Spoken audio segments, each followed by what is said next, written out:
Yali Madad. So now we'll talk about Chanta actually, but before we go to the topic, I do like you to know, those of us who have joined us recently, the course is our first course is to understand the importance of knowledge, learn the basic concepts, include knowledge, and then go to Jamaat Khana Shanasi.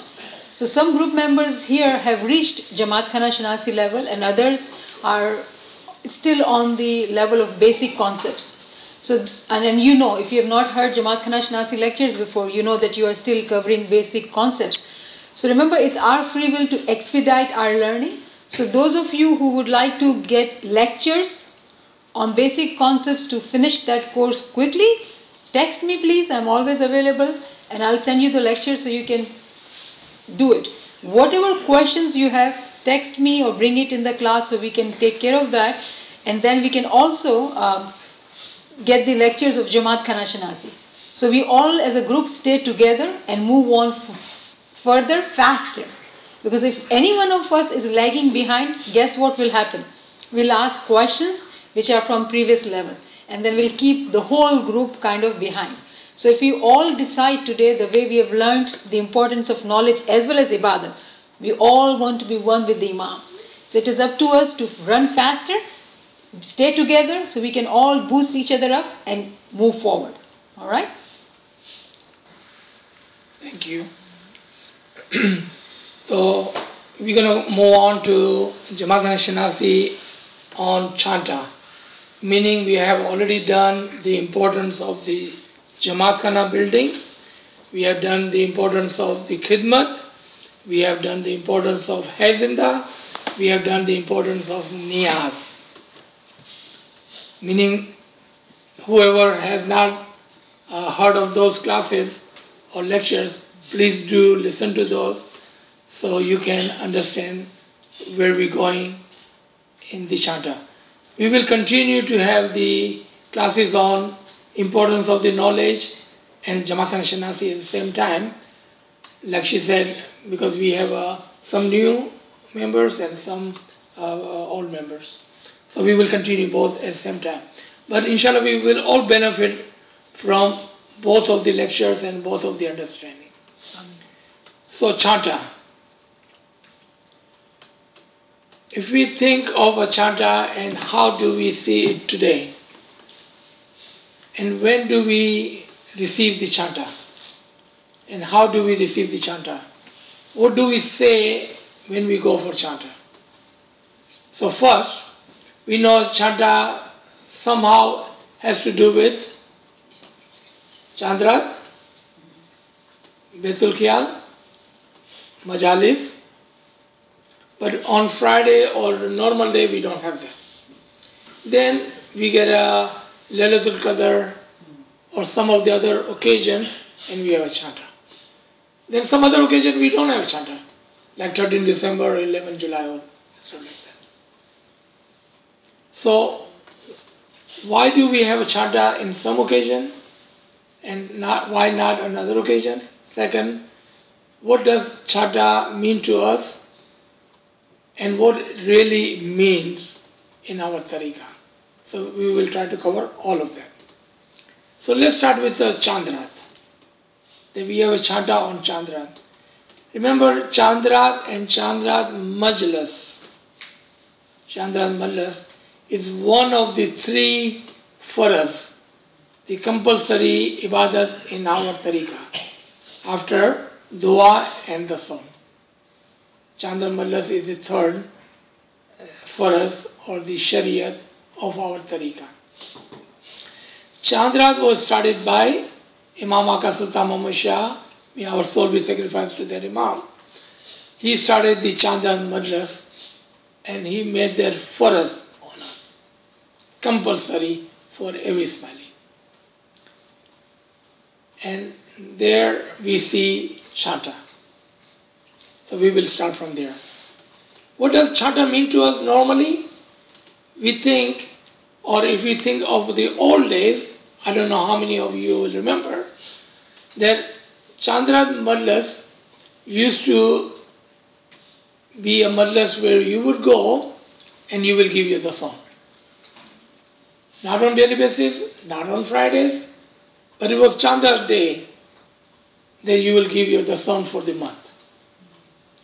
Then as we grew, as we had more understanding of our tariqah, we learned that don't hold you the son, just give whenever you are ready to give. And look at Hazrat Imam, in this present Jama, he has not given one single farman on the son. What is he saying? He's saying, you are adult, I'm going to treat you like an adult. I'm not going to tell you what to do in your tariqah, you already know what to do in your tariqah. So Chanta in the Chandra's Madlas was for the bulchuk or forgiveness of the shortcomings of the son. Chanta in the Baitul Khayal was the shortcoming of the ibadat. And Chanta in the Majalis, because remember in Panch Barsal, you saying to Mawla Papa, I'm going to give you 5 years of khidmat, 12 years of khidmat, life of khidmat, khidmat of a fidai, khidmat of a Nurani family. And then we are saying, Mawla, if there's a shortcoming, then we take the Chanta with that understanding. But just putting a water on our face, how can that resolve all the shortcomings that we have? Or what about if we keep doing bad things, not giving the song, not fulfilling our khidmat as we promised to the Imam when we enter in 5 saal, 12 saal life, or whatever majlis. We don't do anything whole month long, then we come to majlis and we take the Chanta. By saying that whatever shortcomings I have, knowing that you haven't done anything. Forget about shortcomings. You haven't done anything. And then we are taking Chanta. So one of the farman is, and one of the Mawla Ali's call. Okay? Farman is, if you take the Chanta, I will forgive your sin. But if you repeat again, then those will not be forgiven and the previous one will be added on to it. Consciously, we cannot be consciously making mistakes and then going for Chanta. Unconsciously, when we do that and we take the Chanta, our sins are forgiven. Okay, I'm not talking about hopelessness here.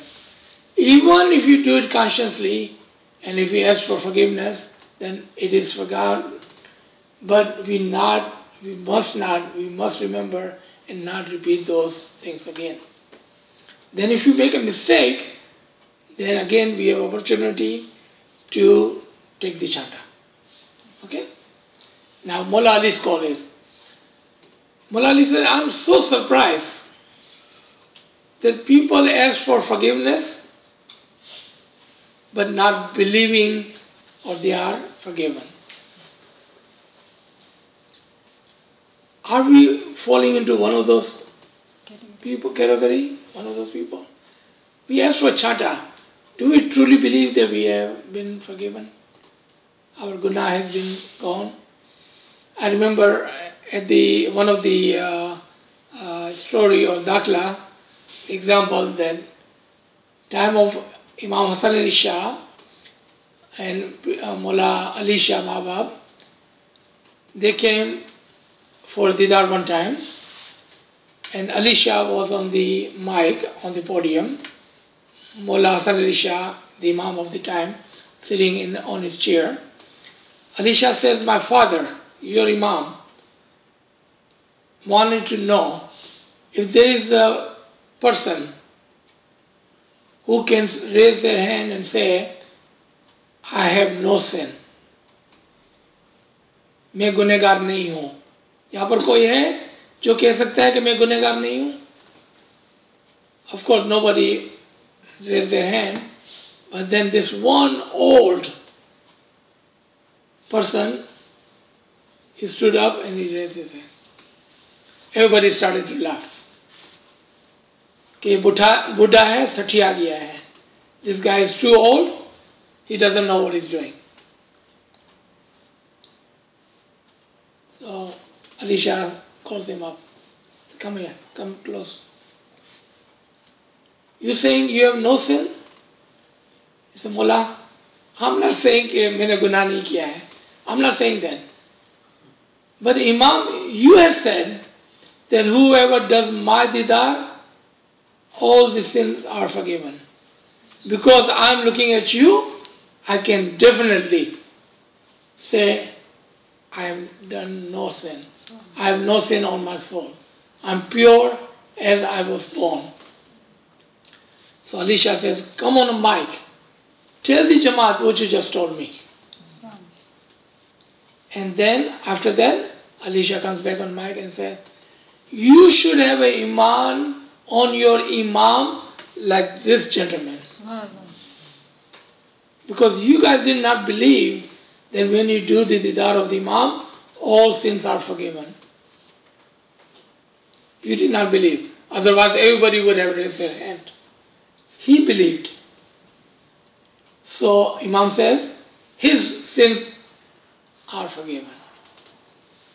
His sins are forgiven. Right? Okay, let's come back to Chanta. It's not the water. And if you listen to the Niyaz lectures and understanding of the Niyaz, it's not the water, but the prayers on it that helps you purify your soul. It is a prayer. So what happens? Look at the ritual. First of all, Chanta Pyala, what do we do? You take the Chanta Pyala, the person sitting there, and he says, Nadali on it 3 times. Prayers. Asking for the help of Ali in all matters. And in Nadali, we say there are 2 matters. The matter of the past and matter of the future. Kullu hammin wa gammin. So the depression or the anxiety, the depression of the past, what I have done, why I have done that, and you are depressed. Anxiety of the future, what would happen, what could happen. Chanta cures both of that. The depression of the past, anxiety of the future. The dua behind it. Then what happens? Then when you go there, you are asking, first of all, saying that I am sinful. From head to toe. Admitting it. If you don't understand what you're saying, then you are just there, some water is thrown on you,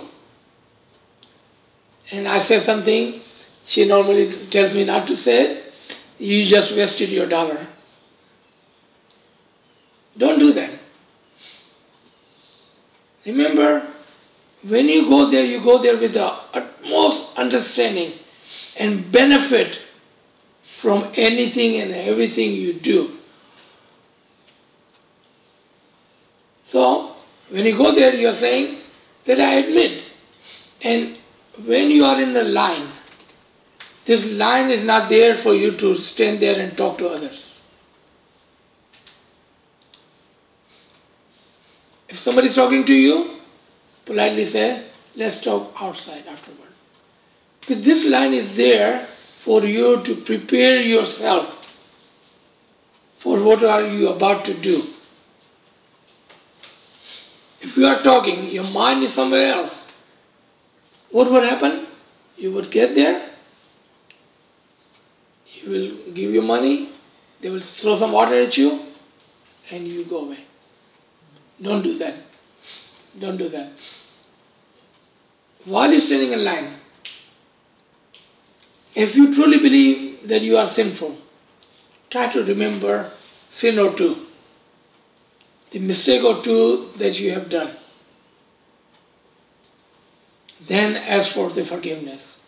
While you're standing in line, say some tasbih, talk to Malapa, ask him for the forgiveness. Because when you get there, you may not have time to do that. Otherwise, you're going to be holding the line. Astaghfirullah पढ़ ली, सलवात पढ़ ली, या अली मदद बोल दिया. Do some tasbih, talk to Malapa, think of your sin, ask for forgiveness. There is a time while you are in line. And then when you get there, now you are ready, you are prepared to take the chanta. And by saying what? First, I am sinful, admitting that I am sinful from toe to the head. And then we are saying, Gat Bakshe, meaning whatever sin I have for the others, I am also asking for that as well. Because sometimes we don't feel it. Let's say, for example, that we are sitting next to somebody in Jamathana. Alright? For whatever reason, or whatever action that you have taken, you have hurt that person next to you. He's not going to say anything to you. But you know you have committed a sin because you just hurt someone next to you. You would not know.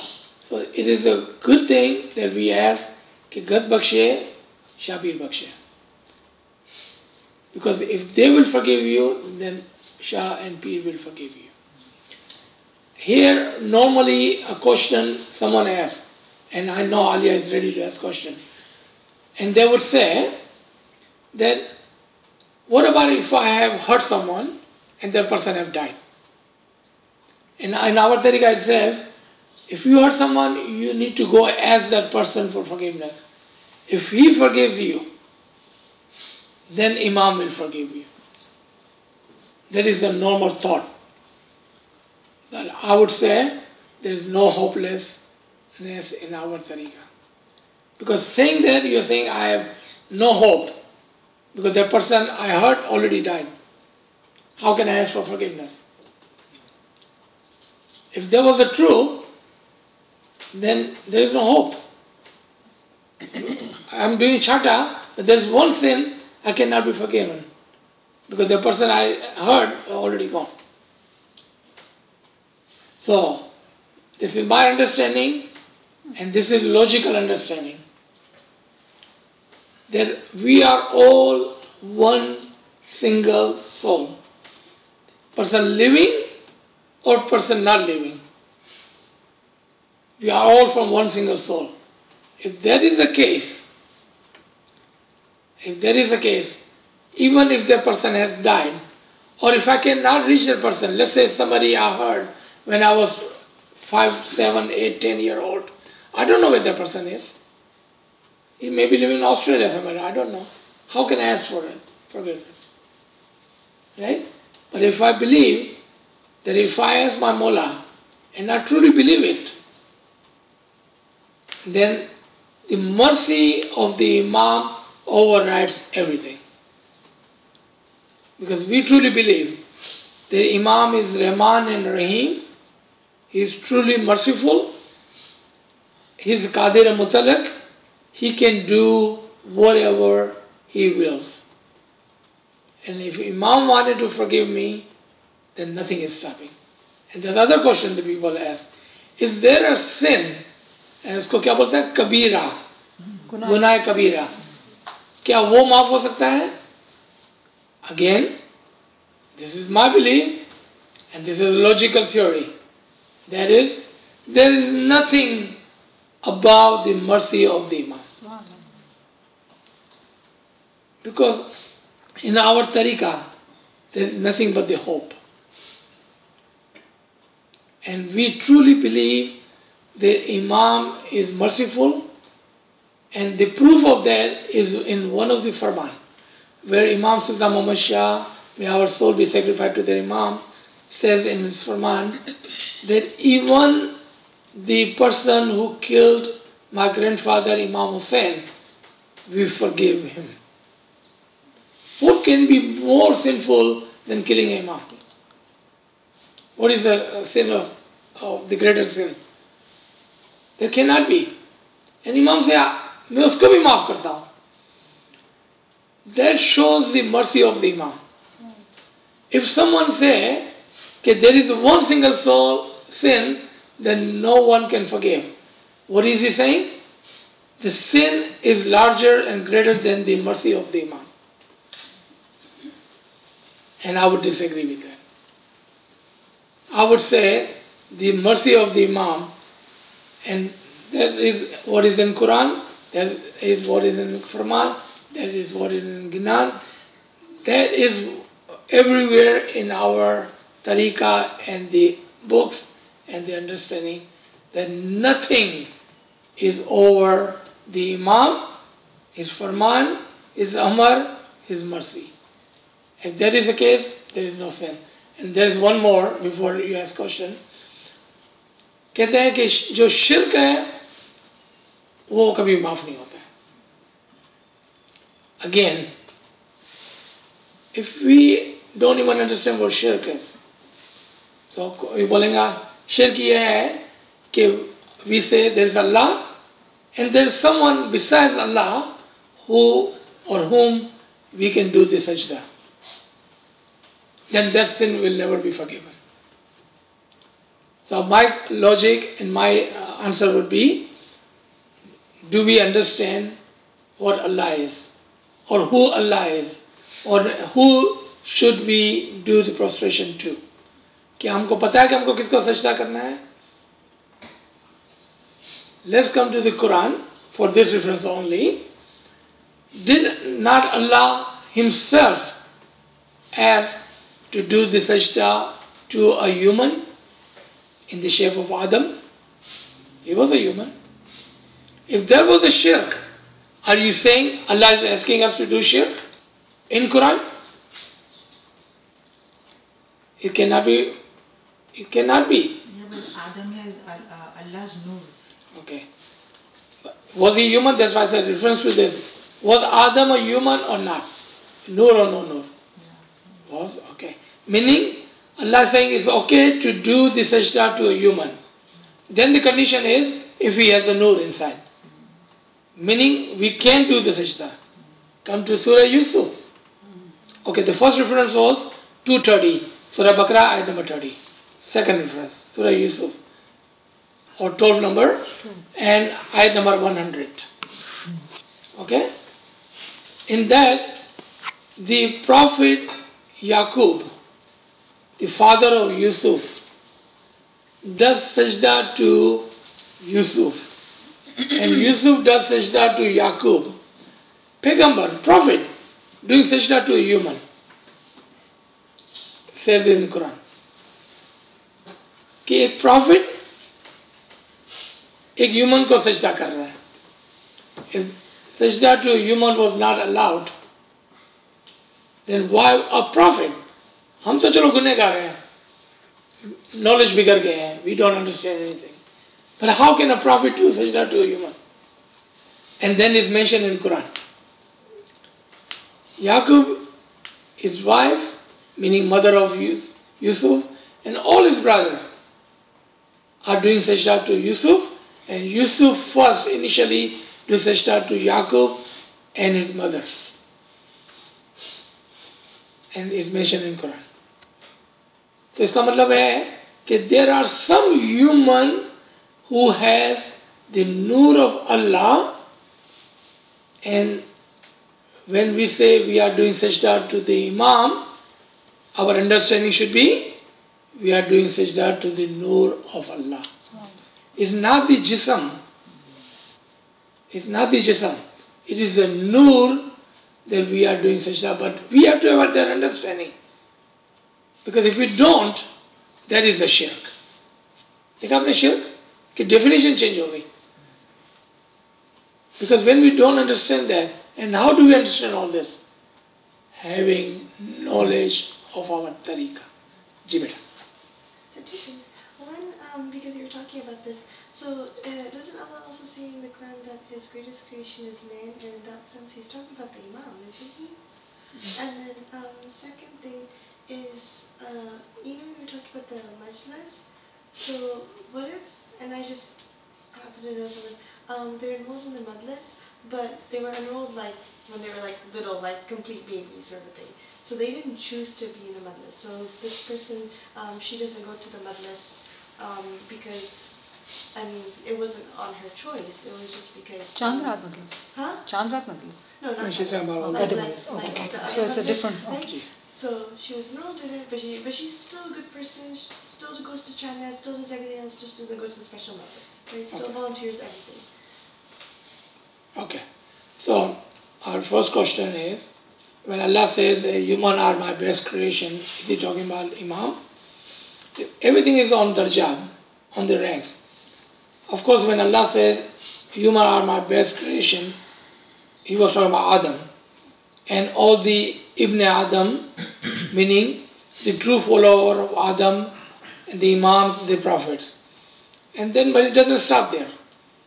After that, the higher ranking Mu'mineen, but it doesn't stop there. Then other humans, other Mu'mineen, other people. Because humans are the only creation that have intellect and soul of the Allah in them. Okay? So because of their soul, it makes them greater than the other creation, the human soul, not the animal soul, not the mineral soul, not the other soul, but the human soul makes him or her special in the eyes of Allah. The second question. Remember, the majalis are khidmat. 5-year khidmat, 12-year khidmat, lifetime khidmat, fidai khidmat, nurani khidmat. Majalis are khidmat. And her question is, but I didn't even enroll in the khidmat. Nobody is asking you to give khidmat. You did not have a choice to get into madrasa or not because you were a baby. Your parents, but you always have a choice to do khidmat or not. You do have a choice. An imam is not putting farz or on you or compulsory to do a khidmat. Khidmat is the love of the imam a mu'min can give to the imam. He can say, I will do khidmat because I love you, or he can say, I really don't care, I don't have a time because my importance is my world. क्योंकि 4 दिन की दुनिया अगर मैंने नहीं कमा लिया तो फिर तो मैं मर जाऊंगा. तो 4 दिन की दुनिया, let me earn the there is an ayat in the Quran, and she probably can find the reference, that there are people who sell their akhirat to earn the world. And then there are people who sell their world to earn the akhirat. कि कुछ लोग हैं कि जो आखिरत को कमाने के लिए दुनिया को बेच डालते हैं, और कुछ लोग हैं जो दुनिया को कमाने के लिए आखिरत को बेच डालते हैं. That is amazing. So here when we talk about khidmat, do we want to sell our world to earn the end, or do we want to sell our end to earn the temporary world? इमाम जो बार बार हमको फरमाते हैं कि remember कि ये दुनिया temporary है, it is a soul which is permanent. So are we working for something permanent, or are we working for something temporary? Okay, this is not our subject. Let's come back to Chanta while she's looking for the reference. So Chanta in Chandrat and Chanta in Majalis, we are asking for the shortcomings. But again, it's not the water, but the prayers behind that water. It is the prayers that helps you. And then on top of that, with all the prayers, it is a belief. If you do not believe that your sin have been forgotten or forgiven, then it doesn't matter how much chata you take, how much prayers the person sitting on a part does, how much Mola is sending blessing for you. It doesn't matter because you don't even believe it. And that's what Mola Ali says. It really surprises me when someone asks for forgiveness and then don't believe. So, in our burial ceremony, Muki Sahib gives a chata. I think there's at least one chata that's given, right? 2. Is it 2 or 1? I don't remember. 2 chatas. So what is the significance of that? Is that Muki Sahib is just doing that for the soul and symbolically doing it to the body? Why does it have to be a physical contact with the body, which is nothing.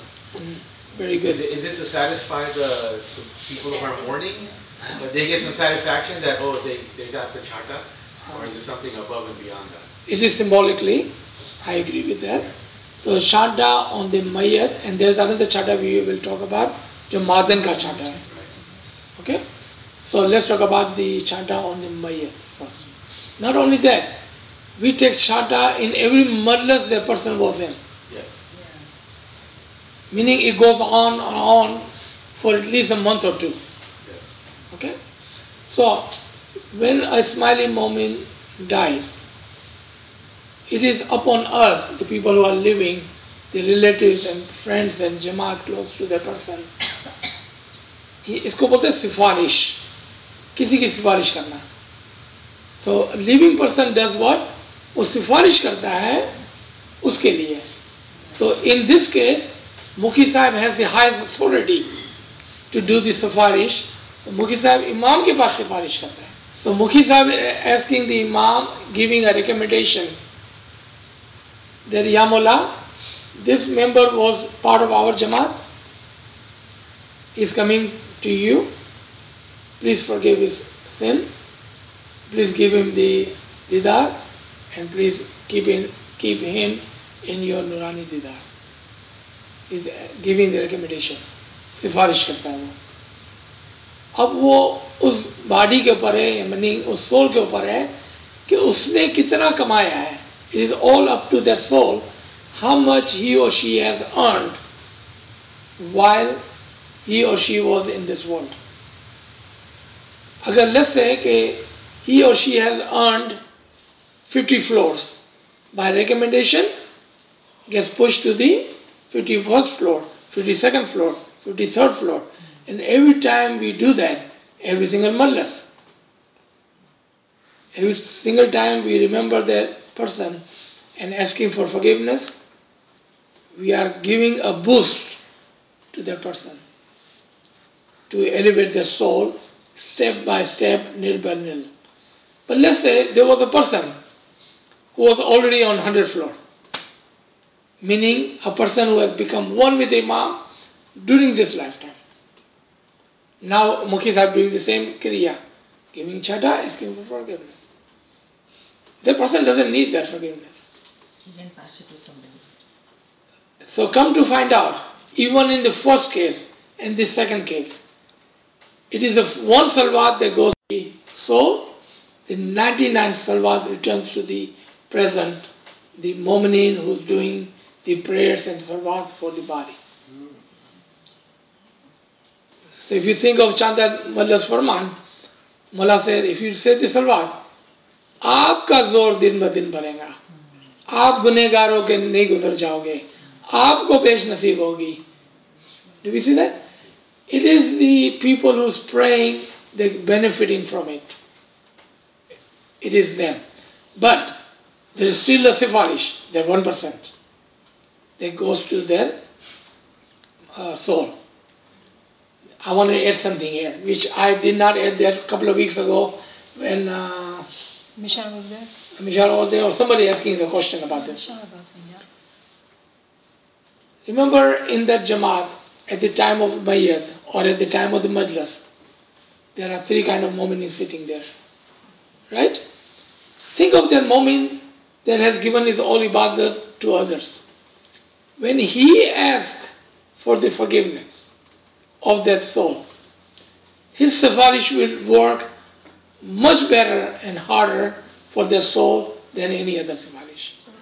What is the example of that in the world? Right?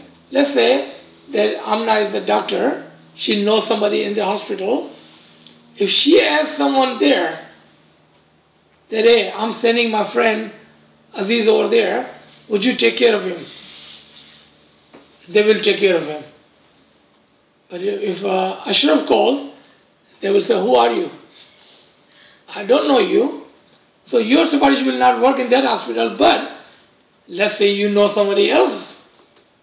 And then if you do the sifarish, it may work somewhere else. So when a greater level of the mu'min asks for forgiveness of some other person, his sifarish will work much, much better and harder than the others. In the Quran you will find that in Ayah Kursi. Who are those who will ask or who will intercede or who will ask for forgiveness for the others? तो word होगा सिफारिश कौन कर सकता है? फिर है खुदा की इजाजत के बगैर. I think the word is intercede. Intercede. तो कौन है कि जो किसी और किसी और के दरमियान में बीच में सिफारिश करता है? और मौला बोलता है खुदा की मर्जी के खिलाफ या खुदा की मर्जी के बगैर. So when a moment get to that level, he has the will and the wish of the Imam. He is supposed to be doing that because he is one with the Imam. He has earned the right to do the सिफारिश. तो जब वो सिफारिश मांगता है तो होता है. तो ये आपका सवाल का जवाब था. Let's come to Madam Chanta.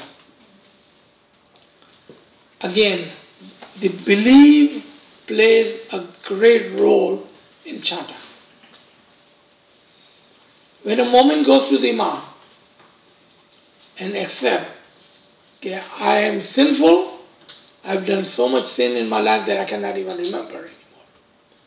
But I'm at the time in my age that I need help so I can go and die pure. And he goes to Imam. The mercy of Imam is, look at that. This person saying, I have done sin all my life. The sin that I cannot even remember anymore.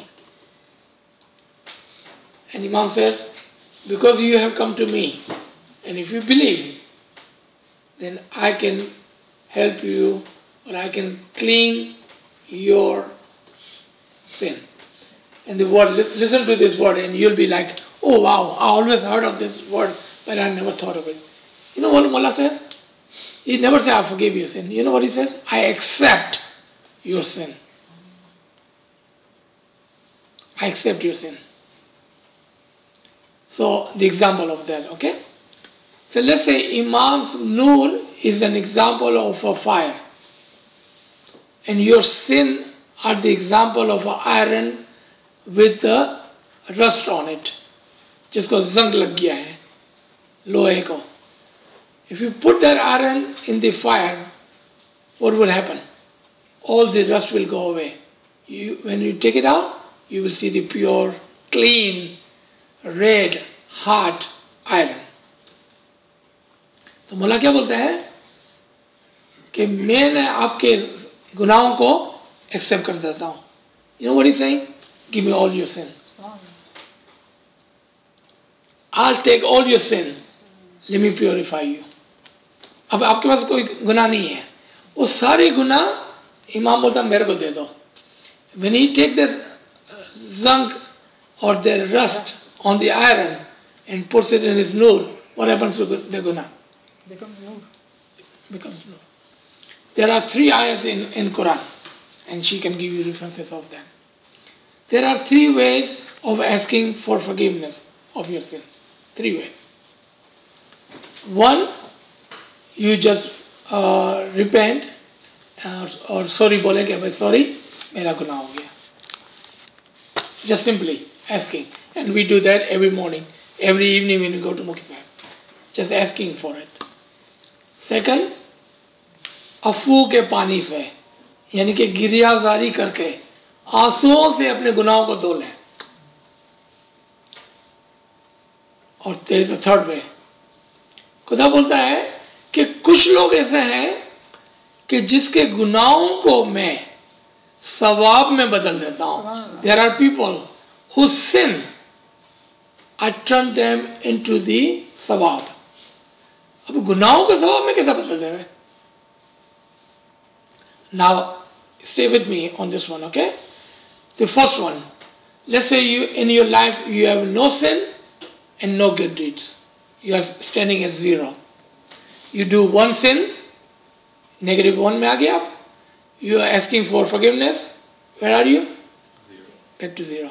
Second one, you have done no sin, no good deeds. You are at 0. You do kiryazari, ask for forgiveness of your sin, you wipe away with your tears. The one is gone, you are back to 0. But now look at the third one. You are at 0. You do one sin, but Imam turns that into sawab. Now you are where? At 1. So what level of mu'min do you want it to be? The first one, the second one, or the third one? Right? Third one, obviously, right? So there are mu'mineen, even when they do something wrong, Mullah said, it's okay. Take the example of a child, okay? 4-year-old. Mom said, beta, वो कांच का glass उसको हाथ नहीं लगाना, टूट जाएगा. But what does 4-year-old do? Picks it up, drops it and breaks it. You know what a loving mom would say? मेरे को तो वैसे भी नया ग्लास लेना था. Let's go buy the new glass. You see that? That is our Imam. Like a loving mother to that loving child. If we are that child, the Imam loves so much, he will not punish us for breaking the glass. Matter of fact, he will buy us a new glass. Wow. Do we see that? That is the example of a loving mother to a loving child. That's how our Imam is. So, यहाँ पर जो हम बात कर रहे थे छांटे की और गुनाहों की और उसकी माफ़ी की. So if we are at the level, and belief plays a huge role in chanta and forgiveness of the sin. If we believe, then it happens. If we don't believe, then it doesn't matter Imam कितना भी दुआ कर लेवे, जमात कितनी भी दुआ कर लेवे, मुखी साहब कितनी भी दुआ कर लेवे, आप कितने भी छांटे दिला लें, कोई फर्क नहीं पड़ता.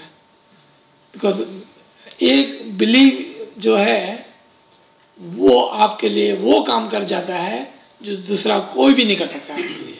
And that is your own iman on the Imam of the time. I will stop here for chanta. I'm sure there are some questions we can ask. So let me give you references you can write down.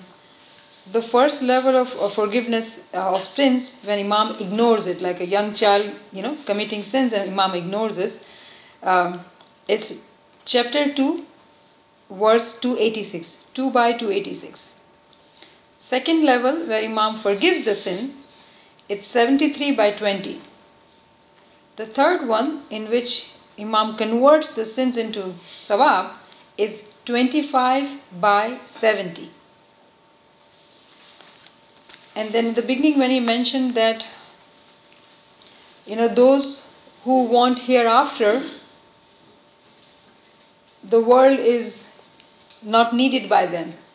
And then it's vice versa. If you study the verse, you'll understand more about this concept. Chapter 17, verses 18 by 21. And interestingly, there's another thing which we can, understand through Quranic reference. The way he's given example, that in Jamaat there are 3 types of moments. So there is a term given by our scholars, our Buzurgwar-e-Deen. First is Ahle Tazad, the people of opposites, or hypocrite, or whatever you want to give it. Ahle Tazad. The reference is 99 by 7 and 8.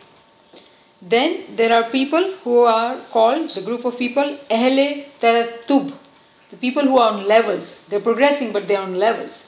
Okay? 6 by 160. And then there is a third level, Ahle Wahadat, people who are one with Imam. Okay? And the reference is 25 by 70.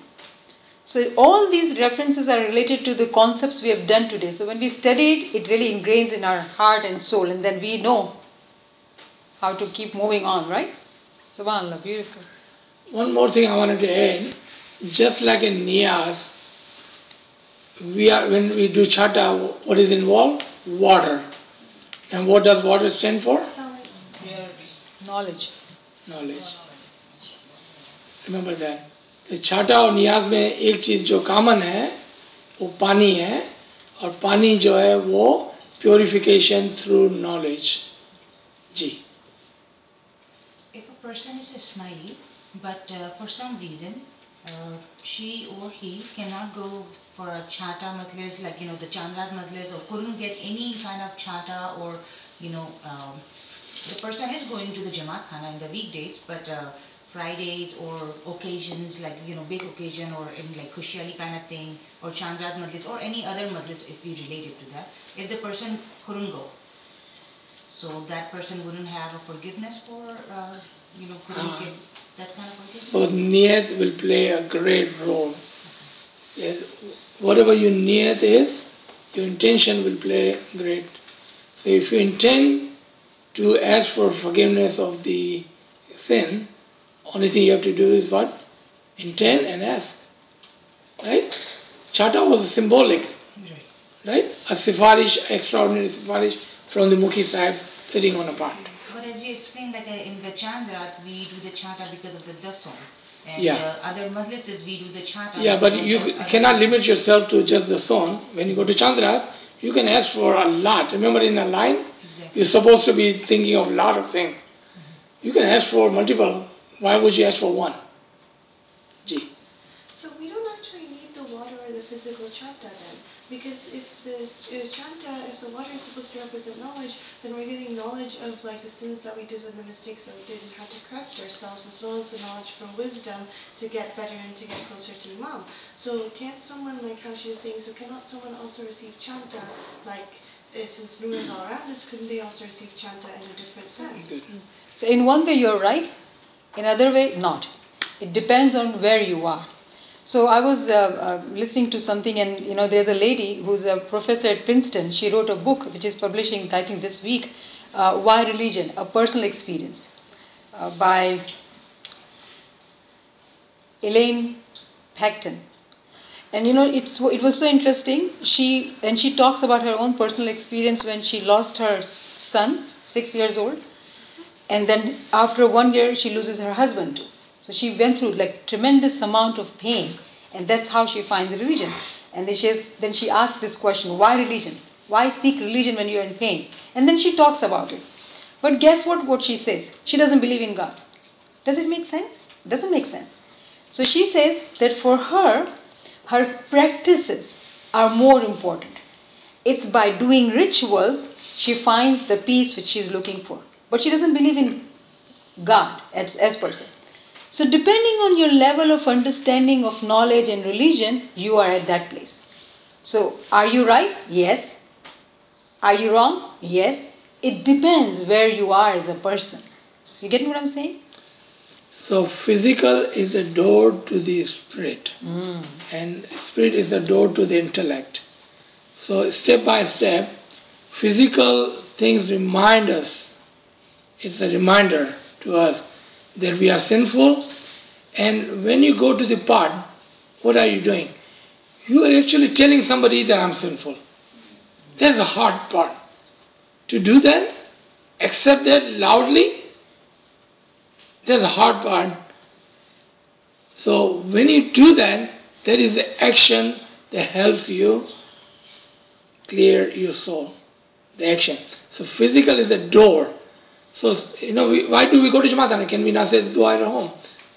Why will you go to Jamaatana to do the ibadah? Can we not do it at home? No, physical is a door to our soul. So we need the physical Jamaatana.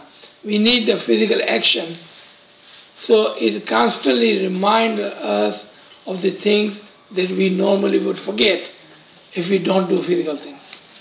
Gee. Wasn't there a practice like that with Nabi Sahib? Of Chanta? It is actually same with Musa, Isa, and Prophet Muhammad. So this is not a new tradition. But we are keeping this tradition because the true Islam, and I'm not talking about the Islam that began with Prophet Muhammad, because Allah's religion was always one. Islam begins with Muhammad and begins with Ibrahim, begins with Adam. So Islam was always there. It was just renewal of the Islam in every single time. So we are the true Muslim today, has the same tradition that we had thousands of years before Muhammad, and even going forward 1,000 years. The true religion is always true religion. One other question that someone has asked in one of these classes, that sometimes we lose people that we never find their body. They don't get a chanta, Yes. right? So like somebody gets kidnapped and we never find them. Or accident. Or somebody go in and get drowned in the ocean and you never find the body. They don't get a chanta. So remember, physical is not there, but the niyat. So when we hear about those mu'mineen, what do? We come to Jamaatana and we do all the rites and rituals. It is soul, not the body. So if body is there, then it's just a symbol, or symbolically we give chanta to the body. But it is the soul that we are thinking of and asking for forgiveness. Why the 2 chantas? Doesn't matter, it could be 3, right? Or why in every single mallas? Wouldn't it be 1 mallas good enough? Right? So we just do, because whatever the rite and rituals that we are adopted. Even rite and rituals are adopted. So tomorrow it could be 3 or 1 or none. Right? There are people who get satisfaction rituals. They just go for rituals. Yeah. Not for understanding, not for imam, but for the rituals itself. Because that Shariat, exactly, Yeah. you got it. So when we do Ruhani Chanta, they get it, the benefit of it? 1%. They always go to them. You get the 99%. Ah, 1%. Yeah, 1% always goes to them. You know, other questions that sometimes we see, and sometimes, I'm sorry, I take it as a joke, that someone said that I was standing in the chanta line, and this person in front of me, and she will normally say, looks like she had a roll of quarter in her hand. Yeah. Where she is giving 1.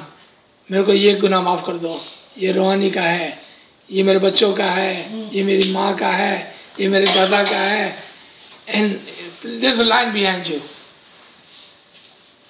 right? So is there a right or wrong? There was a question there normally.